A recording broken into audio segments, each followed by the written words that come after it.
तपाईँको मिडियाबाट म एउटा कुरा के भन्छु भने यहाँ कसैलाई काखर पाखा गरिँदै गरिँदैन।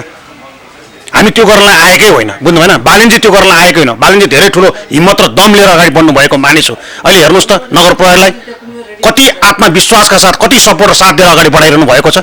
110 वर्ष अगाडि तपाईँको फर्पिङ जलविद्युत आयोजना थियो। 1917 मा हेटौडामा तपाईँको सुरुङ मार्ग थियो। अमेरिकालाई लत्ता कपडा पठाउँथ्यो, जर्मनीलाई कार्पेट पठाउँथ्यो, कोरियालाई चामल पठाउँथ्यो। आज हामी कहाँ छौँ? केही चिज छ देशमा? अनि हामी जस्ता बुझेका जानेका मान्छे पनि फ्रन्ट लाइनमा नजाने, खालि सडक मात्र कराउने भयो भने त्यसले रिजल्ट नदिने भयो। पछिल्लो समयमा सामाजिक अभियन्ताको रूपमा पनि चिनिनुहुन्थ्यो। अहिले चाहिँ काठमाडौँ महानगरपालिकाका मेयर बालेनको टिममा सक्रिय हुनुहुन्छ सुनिल केसी। यहाँलाई नागरिक अनलाइन टिभीमा हार्दिक स्वागत छ। हस्, धेरै धन्यवाद। सुनिलजी, अब बालेनको अहिलेको जुन चाहिँ काठमाडौँका अनाधिकृत रूपमा बनेका संरचनाहरू भत्काउने उहाँको जुन अभियान चलिराखेको छ, डोजर अभियान भनौँ होइन, अहिले यही श्रृङ्खलामा चाहिँ अहिले यो टुकुचा भन्ने काठमाडौँको चाहिँ मेन एउटा सहरमा बग्ने नदी अतिक्रमण गरेर चाहिँ जसरी भवनहरू बनाइएको, घरहरू बनाइएको भन्ने कुरा आएको छ। आजै मात्र धेरै चाहिँ कुराहरू आइराखेका छन् भनेपछि अब त्यहाँ पनि ती पनि भत्किने हुन्? त्यहाँ कुरा मात्र आएको होइन, आजदेखिबाट झन्डै अघि 2:30 बजेपछि त्यहाँ तपाईँका डोजर चल्न स्टार्ट पनि भइसकेको छ। हामीले सबै मानिसलाई के भनिरहेका थियौँ भने हामीले सूचना निकाल्यौँ, त्यसपछि अनुरोध गऱ्यौँ, त्यसपछि 2 हात जोडेर पनि अनुरोध गऱ्यौँ। त्यति भन्दाखेरि पनि नमानिसकेपछि त्यो बाध्य भएर काठमाडौँ व्यवस्थित बनाउनुपर्छ, सुन्दर हराभरा बनाउनुपर्छ र कानुन विपरीत जो गएका छन् तिनलाई कानुनको दायराभित्र ल्याउनुपर्छ भनेर हामी अगाडि बढेका हौँ। यसैले गर्दाखेरि तपाईँका यसरी खोला मिच्ने, तपाईँका विभिन्न संरचना टहराहरू बनाउने जग्गा मिचेर त्यसपछि जे मन लागे त्यही गर्ने, यी आफू खुसीले गर्दाखेरि आज काठमाडौँ कुरूप भएको छ। हामी चाहिँ कमसेकम हिजो काठमाडौँ के थियो, कस्तो बनाउनुपर्छ भनेर त्यो उद्देश्य र त्यो सोच बोकेर अगाडि बढेका हौँ। त्यसैले गर्दाखेरि विभिन्न ठाउँमा यस्ता डोजर लागेका कुराहरू तपाईँहरूले सुन्न पाउनुहुन्छ, तपाईँहरूको मिडियामा आइरहन्छ। र स्पेसली अब टुकुचाको कुरा छ नि, जुन त यो त एउटा दरबारको चाहिँ दक्षिणतिरबाट चाहिँ होइन, यो चाहिँ जयनेपाल हुँदै चाहिँ अब त्यहाँ नदी नै गायब गरेर मान्छेहरूले घरहरू बनाएको, संरचना बनाएको, अतिक्रमण गरेको भन्ने कुरा छ। अब यो क्लियर हुन्छ भन्ने कुरामा हामी ढुक्क भयो हुन्छ? हामी काम गर्छौँ भनेर अगाडि बढेको हो। कुनै काममा हामीले हात हालिसकेपछि लगभग अहिलेसम्म हामीले सफलता नै पाएका छौँ। हिजो तपाईँका 8 वर्षसम्म कर नतिरेका मानिसहरू जो ती कानुनको दायरामा आएका थिएनन् र कर तिर्नको लागि ती जहिले पनि पछि पर्थे र अकुत सम्पत्ति कमाउँथे, तिनलाई पनि हामीले अहिले तपाईँको ती करको दायरामा पनि लिएर आइसक्यौँ। नम्बर 1, तपाईँले देख्नुभयो भिरकुटी मण्डलमा 8 वर्षमा कर तिरेन टेकबहादुर गुरुङ जो श्रम राज्य मन्त्री हुनुहुन्थ्यो, उहाँलाई पनि हामीले 24 घण्टाको अल्टिमेटम दिएर कर तिर्नलाई बाध्य बनायौँ। र तपाईँका हिजोका तपाईँका 5 स्टार होटेलहरू जो चाहिँ तपाईँका कर नतिर्किन बसेको थियो तिनलाई पनि हामीले करको दायरामा लिएर आइसक्यौँ। किनभने यो देश तपाईँको नेताले चलाएको होइन, राजनीतिक दलले चलाएको होइन, यो देश चलाएको भनेको व्यापारीले चलाएको, यसलाई यसरी बुझ्नुहोस्। त्यसैले गर्दाखेरि जो कानुनभन्दा बाहिर छन्, जो कानुनको दायरामा आउन चाहँदैनन् तिनलाई हामी अगाडि जसरी पनि लिएर आउँछौँ। त्यो गर्नको लागि नै हामी अगाडि बढिरहेका छौँ। नत्र भए हामीले देखावटी गर्ने भएको भए त एक दिशामा हानेर चुप लागेर बस्ने होला नि त होइन। हामी कमसेकम जनतालाई हिजो यी नेताहरूले जसले रुवाए, जसले आँसु दिए, ती जनताको मुहारमा हाँसो ल्याउनुपर्छ। कमसेकम यस्ता मानिस पनि ती तपाईँका राजनीतिक दलमा रहेछन् भनेर त्यो एउटा देखाउनको लागि, गर्नको लागि र आम मान्छेलाई कमसेकम के महसुस होस् भने हाम्रो टिमले कमसेकम काम गरिरहेको छ भन्ने एउटा महसुस पनि होस्। र अधिकांश मान्छेले हामीलाई त्यो पनि भनिरहेका छन्, तपाईँहरूले हिजोको दिनमा हाम्रो मात्र भत्काउनु भयो भनेर हामीलाई साह्रै रुष्ट भएका थियौँ, हामी दुःखी भएका थियौँ भन्थे।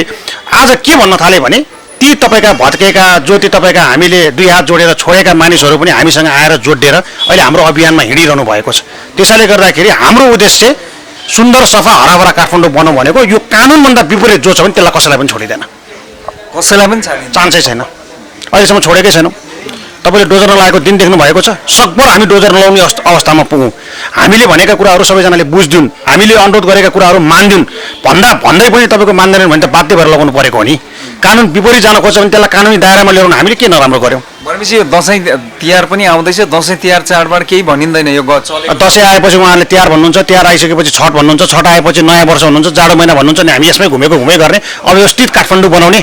तपाईँ आफै भन्नुहोस्, त्रिभुवन इन्टरनेसनल एयरपोर्ट तपाईँको अहिले एउटा इन्टरनेसनल एयरपोर्ट तपाईँको काठमाडौँमा छ।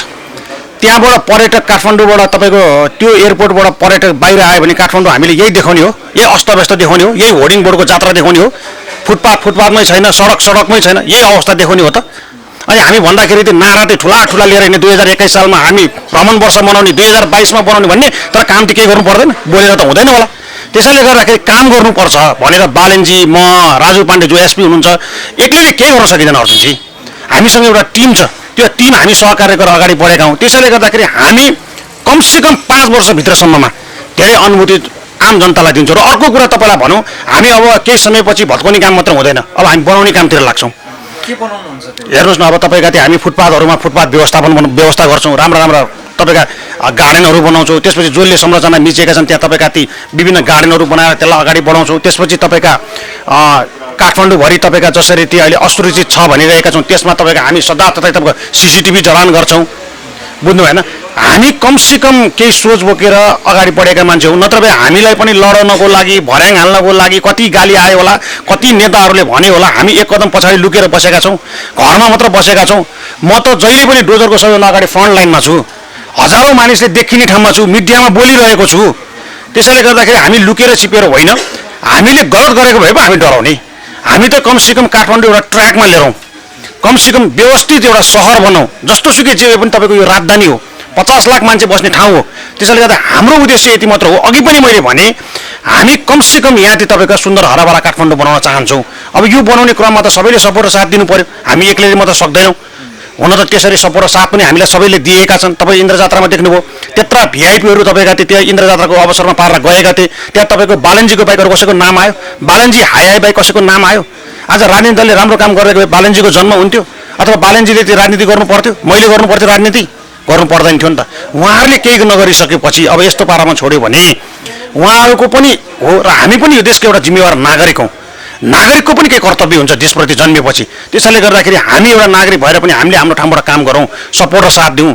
हामीले नराम्रो कुराको लागि सपोर्ट र साथ दिएको होइन, राम्रो चिजलाई सपोर्ट र साथ दिँदाखेरि भोलि काठमाडौँ बन्नु भनेको त म पनि यहाँको स्थानीय, तपाईँ पनि बस्नुहुन्छ, भोलि काठमाडौँ राम्रो हुनु, हराभरा सफा हुनु भनेको तपाईँलाई पनि फाइदा होइन। अहिले हेर्नुहोस् त डेङ्गु महामारी कति लागिरहेको छ, घरै पछि डेङ्गु छ, अहिले हामी औषधि छर्किँदै हिँडिरहेका छौँ। यो काम भनेको सरकारमा स्वास्थ्य मन्त्रालय किन सुतेर बसिरहेको छ? यत्र जनताहरूले हस्पिटल पाएका छैनन्, नागरिक यो अवस्थामा पुगिसक्यो, कुनै कसैलाई केही मतलबै छैन। सबै चिज बालनको टाउकोमा हालिदिएछ, फोहोर व्यवस्थापन पनि तपाईँको बालनजीको टाउकोमा हालिदिएछ, अर्को पनि बालनजीको टाउकोमा हालिदिएछ। सरकार चाहिँ के चुप लागेर बस्ने? सरकारको काम भनेको चाहिँ काम गर्नु पर्दैन? यही जनताले तपाईँका हिजो मत दिएर जिताएर तपाईँको सरकार त्यो ठाउँमा पुऱ्याएको होइन, अनि सरकार कसैको लागि केही कामै गर्दैन, हामीले मात्र गर्नुपर्ने यो अवस्था छ। त्यही पनि हामी गर्छौँ, हामी रिजल्ट दिन्छौँ, कमसेकम दिएका छौँ। धेरै मान्छेहरू हामीसँग खुसी भएका छन्, हर्षित भएका छन्, धेरै मानिसहरूले समस्या पनि व्यक्त गरेका छन्, भनेका छन्। त्यसैले गर्दाखेरि हामी कमसेकम हाम्रो पनि एउटा त्यो तपाईँको देश अथवा तपाईँको हामी पनि एउटा जिम्मेवार नागरिक भइसक्यो, नागरिकको पनि केही कर्तव्य हुन्छ भनेर हामी फ्रन्ट लाइनमा बसेर काम गरेका हौँ। मैले तपाईँलाई एकैछिन चाहिँ किन रोक्न चाहेँ भनेदेखि जस्तो बालेनको यो चाहिँ भत्काउने अभियान जारी छ होइन, अनाधिकृत रूपमा बनेको, तर अहिले सँगसँगै जस्तो अहिले उहाँको विरुद्धमा धरना पनि सुरु भएको छ नि, थाहा छ होला नि तपाईँलाई। यसलाई कसरी लिनुहुन्छ? किनभने उहाँहरूको पनि व्यवस्थापनको कुरा काहीँ न काहीँ त होला। अनि त्यो फुटपाथमा हिजो तपाईँका सरकारले तपाईँहरूलाई यहाँ आएर बस्नुहोस् भनेको हो, अनि तपाईँहरूलाई अहिले व्यवस्थापन उहाँहरूलाई खोज्नको लागि नम्बर 1। र अर्को कुरा, त्यो फुटपाथमा आउने स्थिति त्यो गरिबी कसले? बालनजीले बनाएको हो, सुनिल केसीले बनाएको हो, यही सरकारमा भएका राजनीतिक दलले बनाएको होइन। गरिबी कोषदेखि लिएर विभिन्न गरिबी मन्त्रालयदेखि लिएर विभिन्न खोल्नु भएको छ। त्यो गरिबीको लागि के गर्नुभयो? अहिले हामीले यो फुटपाथमा आउने अवस्था चाहिँ बालनजी, सुनिल केसी अथवा हाम्रो टिमले बनाएको हो र यी गरिबी भएका मानिसले कमसेकम जस्तोसुकै जे भए पनि एउटा कुरा तपाईँले के बुझ्नुहोस् भने गाउँघरमा जसको भए पनि घर छ, जसको पनि तपाईँको बस्ने बास छ, जस्तोसुकै जे भए पनि खेती गर्ने तपाईँका थोरै धेरै भए पनि जग्गा जमिन छ, सबैलाई काठमाडौँ केन्द्रित हुनु परेको छ। अहिले गाउँमा गयो भने म विभिन्न गाउँमा गएँ अर्जुन सर, समाजसेवाको हिसाबले गाउँमा जाँदाखेरि तपाईँको एकजना पनि तपाईँको के अरे युवा युवती भेटिँदैन, गाउँका बुढाबुढी हाम्रो लास उठाउने मान्छे छैन भनिरहेका छन्। कमसेकम आफ्नो गाउँमा बसेर सेवा गर्न पनि सकिन्छ नि, आफ्नो ठाउँमा बसेर काम गर्न पनि सकिन्छ नि। र अर्को कुरा भनेको फुटपाथका कारणले गर्दाखेरि समस्या ती के आए त? फुटपाथ नहुँदाखेरि मान्छे रोडमा हिँडेर तपाईँको एक्सिडेन्ट भएर मान्छेको मृत्यु भएको केस पनि मैले देखेको छु, म हस्पिटल पुगेको छु। अनि एउटा व्यवसाय गर्दाखेरि एउटाले व्यवसाय गर्ने अनि अर्कोलाई असर गर्न मिल्छ? अनि ती सटरमा भएका तपाईँका 50औं लाख 50औं हजार रुपियाँ तिरेर सटरमा बसेका मान्छेले यो कोरोनाभरिमा बाल तिर्न नसकेर झुन्डेका दृश्यहरू पनि, झुन्डेका कुराहरू पनि मिडियामा आएको होइन? अनि एउटालाई तपाईँको समात्दाखेरि अर्कोलाई तपाईँको हानि गर्न मिल्छ? फुटपाथले यो पनि गरेको छ नि, हिँड्ने ठाउँ छैन, रोडमा हिँड्नु परेको छ, एक्सिडेन्ट भएको छ, अस्तव्यस्त बनाएको छ सहर, पाकेटमार त्यहीँ बढेको छ, चोरी त्यहीँ बढेको छ, यस्तो अवस्था छ। तपाईँको जब फुटपाथ हुन्छ, फुटपाथमा पछि ठाउँ हुँदैन, ठाउँ नभएपछि हिँड्नको लागि प्याक हुन्छ। त्यसपछि त्यहाँ तपाईँका विभिन्न मान्छेको पर्स तान्नेदेखि लिएर हरेक कुराहरूदेखि लिएर हरेक ग्राउन्ड रियालिटीमा बसेर काम गरेको मानिस हो म। त्यो गरिबलाई हिजोको दिनमा दुःख पर्दाखेरि सबैभन्दा फ्रन्ट लाइनमा उभिएर सेवा गर्ने मान्छे पनि मै हो। तर व्यवस्थित सहर बनाउनको लागि त उहाँहरूको पनि हातेमालो हुनु पर्यो नि त। केही न केही जिम्मेवारी छैन बालेनजीको तपाईहरुको उहाँको व्यवस्थापनको लागि? त्यो व्यवस्थापन तपाईँको के कसरी व्यवस्थापन गर्ने? होइन केही न केही हेर्नुहोस्, तपाईँलाई मलाई ढाड कुरा बोल्न आउँदैन। उहाँहरूलाई हामीले कुनै ठाउँमा व्यवस्थापन गर्नु पर्यो भने पहिला कोटेश्वरमा पनि अलिकति मिलाएको, तर नगइदिने, सम्बन्धित चोक नै चाहिने। र अर्को कुरा भनेको तपाईँको यहाँ के छ भने गरिबी कसले छुटाउने त? यहाँ तपाईँको फुटपाथमा बसेका मान्छेहरू साँच्चै गरिब पनि छन्, पीडित पनि छन्, तपाईँका धेरै थोरै कमाउन सक्ने मानिस पनि आएर बसेका छन्, र सम्पत्ति तपाईँका घर जग्गा जमिन गाडी भएका मानिस पनि फुटपाथमा आएर बसेका छन्। यो गरिबीको मूल्याङ्कन के अरे निर्धारण गर्ने चाहिँ कसले हो त? यो त छुटाउनु पर्छ होला, थाहा त हुनुपर्छ। अनि हेर्नुहोस्, अर्को ठाउँमा लगेर जति मानिस गरिब छन् ती मानिसलाई लगेर हामी ठाउँ दिन्छौँ भन्यो भने स्वत तपाईँको त्यसको 3 गुणा बढी हामी पनि गरिब हो, हामीलाई त किन ठाउँ नदिएको भने मान्छे आफै बढिदिने। कम गाह्रो छ यो केस काम गर्न। सुनिलजी एकैछिन, अब तपाईँहरूले चाहिँ जुन काठमाडौँलाई बनाउने भन्ने हिसाबले जुन सुरुवात गर्नुभएको छ त्यसमा अब हामीले टुकुचाको कुरा गऱ्यौँ। टुकुचा चाहिँ महत्त्वपूर्ण ठाउँमा चाहिँ बगिरहेको, टुकुचा नै गायब भएको अवस्था छ। त्यो सँगसँगै तपाईँको पछिल्लो समयमा चाहिँ जस्तो धोबीखेल खोलातिर पनि, र त्यसमा त अझ चाहिँ तपाईँको चाहिँ प्रदेश प्रमुख भइसकेका मान्छेहरूको नाम आइराखेको छ, सांसदहरूको नाम हुन्छ। कसैलाई छोडिँदैन, ढुक्क हुनुहोस्, लेखेर राख्नुहोस्। राजेश ऐराज जस्तो चाहिँ उहाँ विद्वान मान्छे, उहाँले नै गरेको होइन, उहाँले आफ्नो प्रमाण पुर्याउन सक्नुभयो भने उहाँ जोगिनुहुन्छ। अब उहाँले तपाईँका गलत गर्नुभयो भने उहाँ पनि जोगिनु हुँदैन। कसैलाई छोडेको छैन, कसैलाई काखरा पाखा गरेको छैन। फिल्ममा म आफै छु, मैले जति प्रष्टसँग बुझेकोहरू कोही छँदै छैन। मैले हरेक कुरा देखेको छु। म सुनेको भरमा मात्रै हिँडेको मानिस होइन, अर्कोले भनेको भरमा म हिँडेको छैन। जस्तो राजेश ऐराज त एउटा विद्वानका रूपमा पनि र सँगसँगै प्रदेश प्रमुख भइसकेको मान्छे, उहाँले नै चाहिँ त्यसरी दुईटा संरचना बनाउनु भएको रहेछ भन्दाखेरि मान्छेहरू निकै नै अहिले चाहिँ चकमा खाइराख्नु भएको छ। जो अगुवा त्यही बाटो अगुवा भन्ने हिसाबले, होइन? अनि तर त्यसमा के रहेछ अलिकति होइन, त्यो तपाईँको होमवर्क हुँदैछ। गृह कार्य नभइकन त्यत्तिकै हावाको तालमा बोल्न मिल्दैन। एउटा मिडियाले त्यसमा अवलोकन गरेको छ। त्यसको रामकुमार केसी मेरो आफ्नै क्षेत्र हो, म जन्मेको भूमि हो, मेरै वडा अध्यक्ष हो, हामीरै नजिकको हो, होइन? उहाँले पनि कागजपत्रहरू लगेर मैले बुझाएको छु। उहाँले हामीले बुझाएका कागजपत्रहरू चाँडोभन्दा चाँडो त्यो ओडामा बुझाउनुहोस् भनेर चाहिँ त्यो ओडामा अहिलेसम्म आइसकेको अवस्था छैन। हामी त्यसमा होमवर्क गर्दैछौँ, गृह कार्य गर्दैछौँ। तपाईँको मिडियाबाट म एउटा कुरा के भन्छु भने यहाँ कसैलाई काखरा पाखा गरिँदैन। हामी त्यो गर्नलाई आएकै होइन, बुझ्नु भएन? बालेनजी त्यो गर्न आएकै होइन। बालेनजी धेरै ठुलो हिम्मत र दम लिएर अगाडि बढ्नु भएको मानिस हो। अहिले हेर्नुहोस् त, नगर प्रहरीलाई कति आत्मविश्वासका साथ, कति सपोर्ट र साथ दिएर अगाडि बढाइरहनु भएको छ। योभन्दा अगाडिका मेयरले नगर प्रहरीलाई त्यो काम गर्ने बाटो दिन्थ्यो? हिजोका मेयरले काम गर्थ्यो? अहिले जसरी नगरपालिकामा तपाईँको हिजोका मेयरहरूले बिग्रेका गाडीहरू फालिदिन्थे, मतलबै गर्दैन थियो, अहिले बालेनजीले ती पुराना गाडीहरूलाई रिपेयर गरेर, मर्मत गरेर, बनाएर के अरे तपाईँको त्यो आविष्कार केन्द्रसँग महावीर पुनसँग सहकार्य गरेर त्यसपछि तपाईँको त्यो गाडीको पैसा चाहिँ कमसेकम नयाँ गाडी किन्ने पैसाले चाहिँ बच्चा काठमाडौँलाई हराभरा सुन्दर बनाउनलाई, अरू विकास गर्नलाई पुग्छ भनेर बालेनजी त्यो सोच बोकेर हिँड्नु भएको छ। यहाँ कसैलाई छोड्नेवाला छैन। होटेललाई छोडिएन, 5 स्टार होटेललाई, तपाईँको श्रम राज्य मन्त्रीलाई छोडिएन, अरूलाई छोडिन्छ होला त? तपाईँ तीबाट मूल्याङ्कन गर्नुहोस् न। कुनै ठाउँमा छोडेको छ, कसैले भनेर छोडेको छ? नियम विपरीत कसैलाई पनि छोडिँदैन अर्जुनजी, लेखेर राख्नुहोस्, ढुक्क हुनुहोस्। कसैलाई पनि छोडिँदैन, ढुक्क हुनुहोस्। हामी पनि चान्चुले मुटु बोकेर हिँडेको मान्छे होइन, बुझ्नु भएन? टाउकोमा कफन बाँधेर कुन ठाउँमा के गर्छ भनेर हरेक ठाउँमा रिसिभी भएर तनाव बोकेर हरेक कुरा भएर अगाडि फ्रन्ट लाइनमा खतरा त भइहाल्छ नि। यस्तो नेपालमा खतरा हुँदैन। धम्की ती भनेर तपाईँको फोनमा डाइरेक्ट धम्की गर्न लाग्यो त म पनि को हो र के हो भन्ने मान्छेलाई अधिकांशलाई थाहा छ। बाहिर चिया पसलमा, घरमा यस्ता गफहरू गर्छन्, त्यस्ता गफहरू हामी ठाउँमा आइपुग्छ नि अरुण सर। यसलाई हान्छु, ठोक्छु, होइन? यसको अनुहार हेर्न मन लाग्दैन भने जो अहिले रुष्ट भएका छन्, फेरि ती रुष्ट भएका मानिस अहिले ती बुझेर जानेर हाम्रै बेलुकाको अभियानमा 3 घण्टा पनि हिँड्नुहुन्छ। अब अलिअलि छन्, ती अलिअलि पनि खुसी हुन्छन्। किनभने समग्रमा उहाँहरूलाई के पर्यो भने सुनिलजीले ती हाम्रोमा मात्र हानेको हो कि क्या हो, यहाँ मात्र हानेको हो क्या, हामीलाई मात्र हानेको क्या भने अब अहिले उहाँहरूले के बुझ्न थाल्यो भने हामीलाई मात्र होइन रहेछ, समग्रमा सबैको लागि रहेछ। मेरो त सबैभन्दा पहिला आएर नापजाँच होस्, हेरियोस्। तपाईँको मिडियाबाट पनि अनुरोध गर्न चाहन्छु, मैले त्यो खुल्ला बोलेको छु, बुझ्नु भएन? सबैभन्दा पहिला जुन चिज गर्न लागेको पहिला सुरुवातमा पहिला आफ्नो पनि त हेर्नु पर्यो होला नि त, होइन? तपाईँको मिडिया लिएर आउनुहोस्, मेरो बुझ्नको लागि केही गाह्रो छैन। यहाँ भरिमा सुनिल केसीको घर कहाँ छ भने सबैले लगिदिन्छ तपाईँलाई, त्यति गाह्रै छैन। एक त मेरो फेरि घर पनि अलिक भित्र छ, भित्र भनेको रोडमै धेरै जग्गा छोडेको छ, किनभने मेरो कम्पाउन्ड ठुलो छ। त्यसैले गर्दाखेरि मलाई त्यो गाह्रो पनि छैन। र कुन कुरा सही हो, कुन कुरा गलत हो भन्ने कुरा त मैले पनि त बुझेको छु, होइन? हामीले पनि त्यस्तै काम गऱ्यो भने अरूलाई त्यो मेसेज दियो भने त पक्कै अहिलेको जमानामा मिडिया यति शक्तिशाली छ, मेरो पनि त खोज तलास होला, मेरो पनि त हेरिएला। त्यसैले गर्दाखेरि हामी पहिला आफू सजग रहेर, आफू राम्रो भएर यी जो तपाईँका ती नियम विपरीत गएका छन् यसमा इन्द्रेको बाउ चन्द्र भए पनि छोडिँदैन, तपाईँ ढुक्क हुनुहोस्।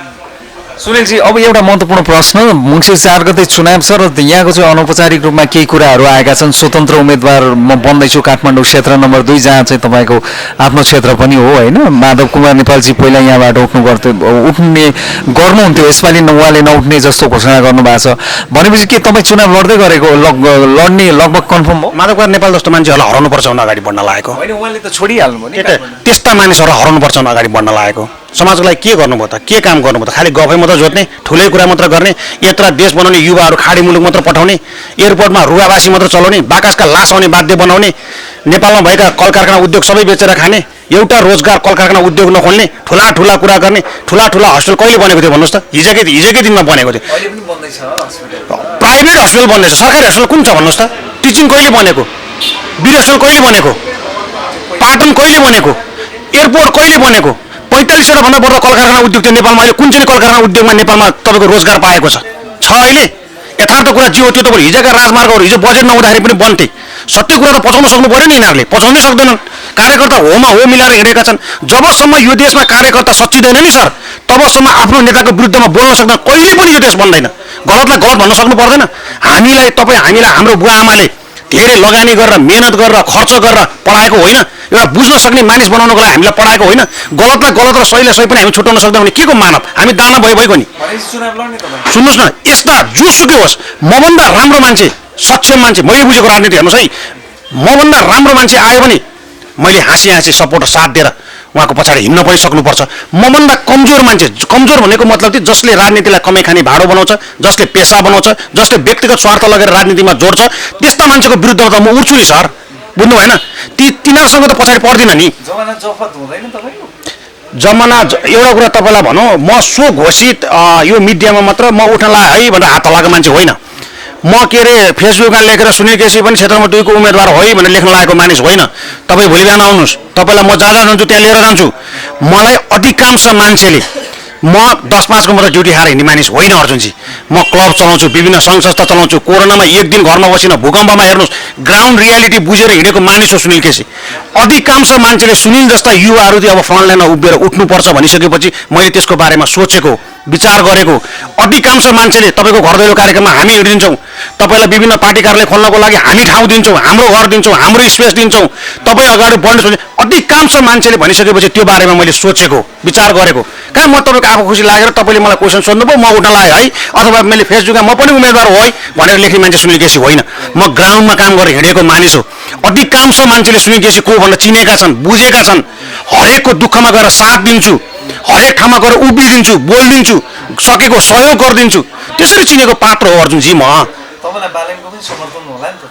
है, राम्रो काम गर्दाखेरि हामी राम्रो काम गर्दाखेरि बालेनजीको पनि सपोर्ट र साथ हुन्छ, बालेनजीले राम्रो गरेको बेला हाम्रो पनि सपोर्ट र साथ हुन्छ। राम्रो मानिसहरू एक ठाउँमा आउनु भनेको समग्रमा देश बन्नु होइन, देश बन्नु भनेको तपाईँ हामी बन्नु होइन, देश समृद्धि र विकास हुनु भनेको तपाईँ र हामीलाई फाइदा होइन, सबैलाई फाइदा होइन। हामी त त्यो उद्देश्य बोकेर हिँडेका मानिस हौ। जस्तै हिजोको दिनमा तपाईँको हामी के कुनै विनोद चौधरी हौँ, कुनै बिल गेट्स हौँ? आफ्नो घाँस काटेर दिनदेखि गरिबलाई आफ्नो परिवारको घाँस काटेर लगेर दिन्थ्यौँ। फिल्डमा काम गऱ्यौँ, हामीलाई के पैसा बढी भरेर हामीले लगेर बाँडेको हो र, दिएको हो र? म त्यस्तो धनाढ्य व्यक्ति हो र, तर मसँग मन छ। अरूको दाजुभाइ पनि दाजुभाइ हो, अरूको बुवा आमा पनि बुवा आमा हो, अरूको भोग पनि भोग हो। तपाईँलाई भोग लागेको बेला 84 व्यञ्जन ल्याएर दिनुहोस् न, तपाईँलाई रुच्दैन। तर तपाईँ भोको हुनुहुन्छ भने तपाईँलाई तपाईँको फुक्को चिउरा ल्याएर दियो भने रुच्छ सर। हामी त त्यसरी फिल्डमा काम गरेर हिँडेको मानिस हो। अधिकांश मान्छेले रुचाएको पात्र हो। बुझ्नु भएन? त्यसैले गर्दाखेरि के हुन्छ कसो हुन्छ भनेर सबै कुरा बुझेर जानेर पो हामी अगाडि बढेको हो त। हामीलाई एउटा कुरा के हो भने अधिकांश मान्छेले तपाईँ जतिको युवाहरू पनि ब्याक सर्नु भयो भने कमसेकम यो देशको यो धरतीले धिक्कार्ने छ। तपाईँहरू जस्तो अगाडि मान्छे अगाडि बढ्नुहोस्, उचित सल्लाह सुझाव लिएर नबुझेको कुराहरू हामीसँग सोध्नुहोस्, हामीसँग जान्नुहोस्। म पनि पुरै राजनीति बुझेर आएको मानिस होइन है अर्जुनजी। म यो फेरि हावा कुरा मलाई बोल्न आउँदैन, तर नहाइ नहुने हो। हामी हिजो के गर्यौँ भने जहिले पनि रोडमा बसेर आन्दोलन गऱ्यौँ, तर रोडको आन्दोलनले मात्र नहुने रहेछ। अब सदनमै गएर यी जसले फोहोर काम गरेका छन् त्यहाँ सफा गर्ने कमसेकम प्रयास त गरौँ। हिजो हामी भइदिएको भए कमसेकम पास भए पनि हामी यो एमसिसीको विरुद्धमा भित्र सदनमा भइदिएको खरो बोल्न त बोल्थ्यौँ। यो गुटी विधेयकको तपाईँको अगाडि खरो भएर त बोल्थ्यौँ। यो नागरिकता विधेयकको बारेमा हामी बोल्न त बोल्थ्यौँ। अनि म राजावादी भन्दा पनि म राजा जस्तो एउटा अभिभावक हुनु पर्यो भन्ने सोच भएको मानिस हो। अनि सुन्नुहोस् न, एउटा कुरा तपाईँले के बुझ्नुहोस् भने सुन्नु मलाई लिङ्गदेनजी पनि एकदम मनपर्ने मान्छे हो कमल थापाको त मसँग कुरै नगर्नुहोस् होइन म राप्रपाको लिङ्गदेनलाई पनि मन पराउँछु काङ्ग्रेस एमाले माओवादीमा भएको जो राम्रा नेता छन् नि ती गगन थापा त म त्यो देश मागेर चलाउनु पर्छ भन्ने मान्छेको सुन्नुहोस् न काङ्ग्रेस एमाले माओवादीमा जो छ त्यहाँ भएका राम्रा काम गर्ने मानिसलाई पनि म भन्नको लागि कन्जुसाइ गर्दिनँ मैले सिकेको राजनीति त्यो होइन म त्यस्तो संस्कारबाट हुर्केको मानिस होइन मैले बुझेको के हो भने कमसेकम कसैले राम्रो गर्छ भने हामीले राम्रो पनि भनिदिन सक्नुपर्छ हामी कहाँ के चलन छ भन्नुहोस् त तपाईँ कुनै पार्टीमा हुनुहुन्छ म कुनै पार्टीमा छु नि अर्जुनजी तपाईँले जस्तोसुकै राम्रो काम गरे पनि म राम्रो भन्न सक्दिनँ हामी बोल्नै सक्दैनौँ भन्नै सक्दैनौँ त्योभन्दा माथि उठ्न सक्नुपर्छ आफ्नो नेताले गल्ती गरे भने भन्न सक्नुपर्छ बोल्न सक्नुपर्छ त्यो बारेमा हामी कुरा राख्नै सक्दैनौँ आज नेताको बारेमा सबैभन्दा नजिकका कार्यकर्ताले गलतलाई गलत र सहीलाई सही भन्दै आज यो देश यो अवस्थामा हुन्थ्यो जलस्रोतको दोस्रो धनी देश पर्यटकको त्यतिकै सम्भावना भएको देश कृषि प्रधान देश 110 वर्ष अगाडि तपाईँको फर्पिङ जलविद्युत आयोजना थियो 1917 मा हेटौडामा तपाईँको सुरुङ मार्ग थियो अमेरिकालाई लत्ता कपडा पठाउँथ्यो जर्मनीलाई कार्पेट पठाउँथ्यो कोरियालाई चामल पठाउँथ्यो आज हामी कहाँ छौँ केही चिज छ देशमा अनि हामी जस्ता बुझेका जानेका मान्छे पनि फ्रन्ट लाइनमा नजाने खालि सडक मात्र कराउने भयो भने त्यसले रिजल्ट नदिने भयो अब सदनमा जाउँ कमसेकम हाम्रो एउटा प्रयास चाहिँ जारी गरौँ राम्रो मानिसहरू एक ठाउँमा आउँ भनेर अब त्यो हामीले त्यो छलफल गरिरहेका छौँ भेटघाट गरिरहेका छौँ सबै ठाउँबाट नामहरू पनि त्यसरी आइरहेको छ हामीले कमसेकम राम्रो मान्छेलाई ती राम्रो भन्न सक्ने हिम्मत गर्नुपर्छ जस्तो मलाई लाग्छ हुन्छ अमलेश समय यहाँको महत्त्वपूर्ण विचारका लागि सुनिल केसीज्यू यहाँलाई धेरै धन्यवाद हजुरलाई पनि धेरै धेरै धन्यवाद